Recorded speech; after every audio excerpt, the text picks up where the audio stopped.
Salut copain, ça joue bien?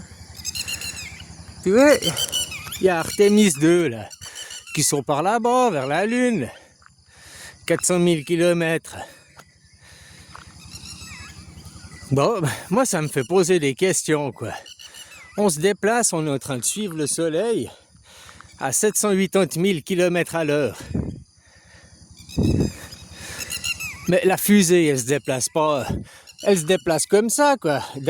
Elle va d'un train à l'autre, d'un astre à l'autre. Mais comment elle fait pour suivre le soleil à 780 000 km à l'heure pendant ce temps-là? C'est comme si, toi, t'es dans un train, t'es dans un TGV, puis la Lune, c'est un autre TGV qui est en parallèle. Puis tu dois sauter d'un TGV à l'autre. Ok, les TGV ils tournent à 300, ils se déplacent, machin.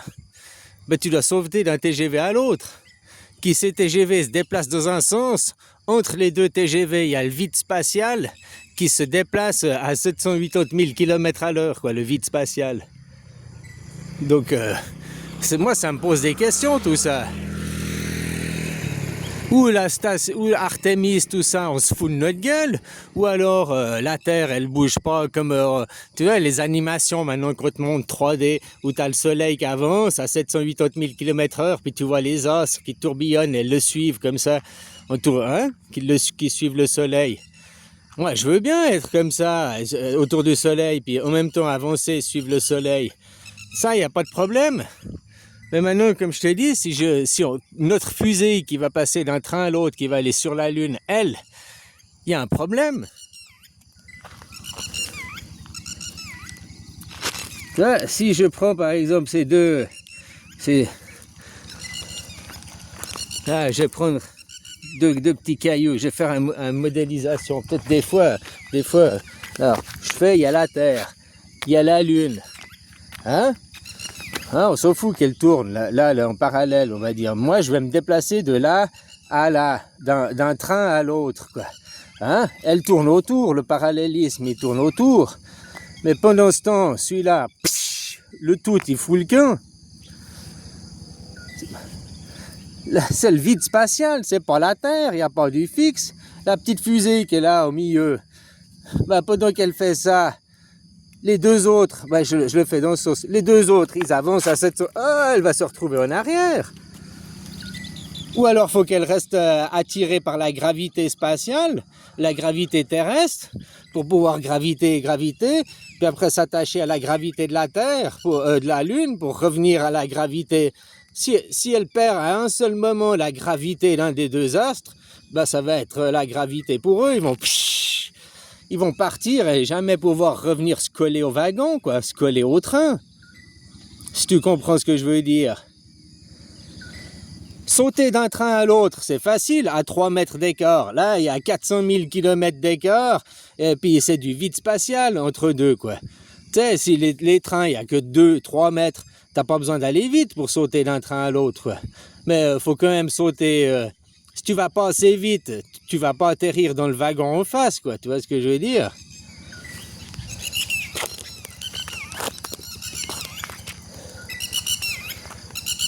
Enfin bref, entre les théories qu'on nous sert, ce qu'on veut bien gober, ce qu'on veut bien croire, puis après dans les questions que ça amène, tu vois, comme je te dis, cet exemple de train, moi je veux bien qu'il y ait une fusée Artemis, il y a des mecs qui soient là-haut en train de faire le tour de la Lune, là. Ça, hein? Mais comment ils font pour pas partir? Comment ils font pour nous suivre à 780 000 km/h? Parce que la fusée, je crois que c'est autour des 46, 50 000 km à l'heure. Donc tu vois, t'as deux trains qui se déplacent. Puis toi, t'essayes de passer d'un train à l'autre, quoi. Ça me pose... Voilà, ça pose des questions, quoi. Je suis pas dans le complotiste, mais... Peut-être que notre Terre, elle n'avance pas, on n'est pas un vaisseau spatial. Peut-être que... tu vois... Peut-être que ceux qui étaient dans le géocentrisme, ils avaient plus raison. Tu vois, parce que finalement... Parlons pas des images et de l'instruction de l'école et qu'est-ce qu'on a appris à l'école. Parlons les choses tout simplement. Tu es un arbre, tu es cet arbre ici, là. Voilà. Est-ce que l'arbre, il se dit, le soleil tourne autour de moi ou moi je tourne autour du soleil? Comment l'arbre, lui, dans sa perception, il devrait interpréter ça? Il n'y a que l'homme, l'ego de l'homme, et le cortex, c'est-à-dire l'instruction que tu as reçue à l'école, avec mathématiques, avec images, avec schémas, avec qui font que puis qu'on nous dit que la Terre, elle tourne, ou que ce soit le soleil qui tourne autour de la Terre et que la Terre, elle soit fixe. Dans ma vie, personnellement, ça va pas me changer. Ça va rien me changer, hein. Je vais manger la même chose dans mon assiette. Voilà, quoi. C'est juste que d'un côté, si la Terre, elle est fixe, hein, et puis que le soleil tourne autour de nous, bah c'est la description dans la Bible, c'est la description du firmament. Bon, eux, la Terre, elle est plate, hein. Tu sais, les théories de la Terre plate, c'est des vieilles théories. Avant que Galilée, ce nom, ou je sais plus lequel, ils disent non, la Terre, elle est ronde. Parce qu'ils ont calculé le diamètre. Même les Égyptiens disaient la Terre, elle est ronde. Voilà, quoi. Hein? Puis après, maintenant, est-ce que c'est nous qui tournons autour du soleil? Ou est-ce que c'est le soleil qui tourne autour de nous? Bon, moi, je pense que c'est nous qui tourne autour du soleil, je crois à cette théorie, parce que j'ai été baigné dedans, parce que j'ai été gavé dans cette théorie. Depuis petit, j'ai vu les images, j'ai vu les films. Après, c'est dur à chasser ces images. Si maintenant tu viendrais me dire, non, on vous a menti, le soleil, il tourne autour de la Terre, comme la Lune, elle tourne autour de la Terre, elle est fixe. Bon, ben, j'aurais du mal à te croire. Je te croirais par défaut parce qu'il y aurait, voilà, tout le monde y croirait, il y aurait des nouvelles preuves, il y aurait des nouveaux machins. Mais dans un coin de ma tête, je me dirais toujours, mais non, c'est comme avant, c'est ce que j'ai appris depuis petit, quoi. Là. Tu vois, c'est comme si tu étais un mec hiérarchisé et puis tu devenais un mec anarchique. Dans un coin de ta tête, t'oublieras jamais que tu été un hiérarchisé, t'oublieras jamais ton passé. Tu peux jamais effacer complètement. Tu peux changer d'optique, tu peux changer de vision, tu peux changer de point de vue. Voilà, quoi. Hein? Puis maintenant, si je me dis, ah ben la Terre, elle est fixe et c'est le Soleil qui tourne, puis que je crois à ça, j'oublierai jamais que j'ai cru l'inverse avant. Puis que s'il y a des gens qui défendent l'inverse, je peux pas non plus leur dire, hein? Parce que moi, j'y ai cru aussi à l'inverse. Si maintenant j'aurais changé d'avis sur la question, quoi. Si maintenant, avant, tu étais dans le monde hiérarchisé, dans les démocraties présidentielles, démocraties représentatives, tous ces trucs avec une hiérarchie, et tu croyais à l'anarchisme, hein, le fond des démocraties, le démos kratos, la mesure du peuple, le peuple qui prend la mesure, eh ben c'est que la démocratie. Démocratie directe. Démocratie directe, il n'y a même pas besoin. L'État, nous, vous parlez de gouvernement chez nous on parle d'administration chez nous. Tu vois, les mots sont différents. Vous parlez d'un président, de ministre, et nous, on parle de conseiller. Tu vois, nous, on est vraiment, je t'ai dit, la Suisse, les bases de la Suisse, c'est l'anarchisme, la piraterie. Quand tu comprends ça, que la Suisse, c'est un pays de pirates, c'est un pays d'anarchistes, tu comprends vraiment les valeurs de la Suisse. Hein, tu le vois aussi à travers sa constitution, une constitution qui n'est pas pour l'ethnocide, qui n'est pas ethnocidaire ni génocidaire, qui n'essaye pas d'effacer les autres, qui prend en compte la vie de tout le monde. Donc c'est une démocratie qui émane du peuple, qui émane de plusieurs ethnies, qui émane de plusieurs polythéismes, quoi, de plusieurs gens, de plusieurs opinions, de plusieurs individus, de toute la population, quoi. De tous les individus au sens strict du mot, quoi, au sens large du mot, quoi.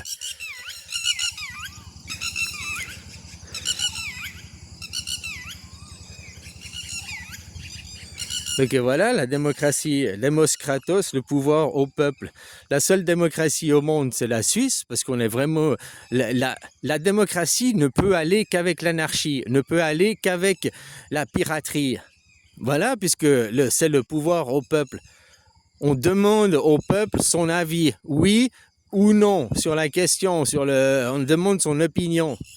En France, vous avez même pas le droit de vote. C'est ça que déjà, tu vois, vous commencez à réaliser, commencez à sortir de votre sommeil, quoi. Arriver à l'éveil, arriver à un éveil. Quand tu t'éveilles, c'est le matin, tu sors de ton sommeil, tu sors de ton endormissement. Eh ben c'est ça, prendre conscience que la France, vous n'avez toujours pas eu la révolution. La révolution, elle n'existe que dans les livres. En réalité, elle s'est jamais faite parce que la monarchie n'a jamais cédé le pouvoir. Elle a appelé ça la représentativité. Elle se fout de votre gueule. Ah oui, les représentants vous représentent, donc c'est la démocratie. Non, la démocratie, elle serait la démocratie directe. Et on prend la mesure, on prend l'avis de tout le monde à travers une votation. C'est ça votre réveil, réalisé dans le monde lequel t'es, entre les croyances. C'est pas qu'on te dit la France c'est une démocratie, que ça en fait une démocratie. C'est pas le fait de dire c'est bio, que ça en fait du bio. Tu vois le champ, là je le filme pas, le champ en face chez moi où j'ai les durians. Le mec toutes les 2 semaines il vient, il bourrille de produits chimiques là. Produits chimiques, toutes les 2 semaines, systématique quoi. Moi, les fruits qui viennent de son champ, j'aurais jamais envie d'en bouffer, quoi. Par contre, il va les vendre en bio, quoi. Parce qu'il n'y a pas de contrôle, il n'y a rien. Lui, il fait son petit champ, il va où? Après, il va à la coopérative, là, il va à machin, où le mec, il lui achète sa récolte, et puis après, le mec, lui, il va la vendre au détail, ou il va la vendre encore à un plus gros grossiste. Et puis il va lui dire c'est bio, c'est bio, oui c'est bio quoi. Autant le champ qui est derrière moi, celui-là, là, lui il fait au bio, lui une fois par année ça lui arrive de faire du chimique, voilà quoi.